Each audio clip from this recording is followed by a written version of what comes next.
Og så skal vi hilse på den næste rytter, Jesper Odgaard Nielsen.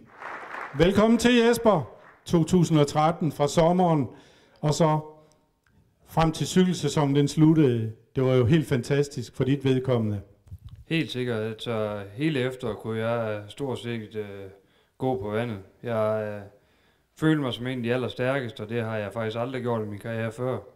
Så det er det, jeg går efter også her i 2014. Hvad var det, der gjorde, at det hele det vendte lige pludselig, og så blev det den ene triumf efter den anden, og toppen af kransekagen, tror jeg personligt, var din tredje plads i Fyn Rundt?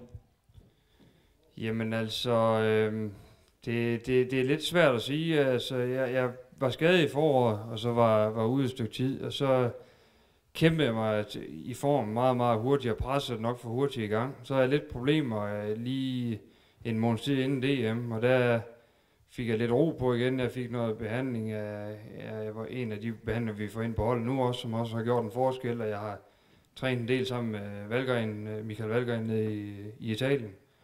Og så lige pludselig så også noget mentalt ved, at man lige pludselig begynder at køre med i top 3 hver gang, så kører du bare på en bølge.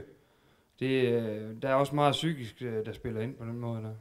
Og det har så også sikkert betydet, at du håbede vinteren, eller den grønne vinter, vi heldigvis har haft, der var hurtigt overstået, så du skulle ud og præstere igen. Jamen helt sikkert. Altså, de sjove og de vigtige løb, som Rolf har snakket om med hensyn til udtagelse til Post Danmark Rundt, de ligger jo her i foråret. Så det er absolut ambitionen, at jeg skal ramme form her i foråret.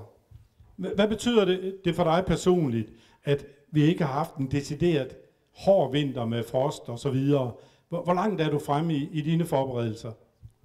Jamen det betyder meget, især når man har et arbejde ved siden af. Altså, så får man, vi har ikke helt så store muligheder som dem, der ikke laver andet end at cykle. Så man kan sige, vejene skal jo helst være fri til at træne, også sådan, at man har tiden. Og det har vi jo så haft muligheden for i år. Og hvor langt føler du fremme nu i forhold til sidste sæson eventuelt?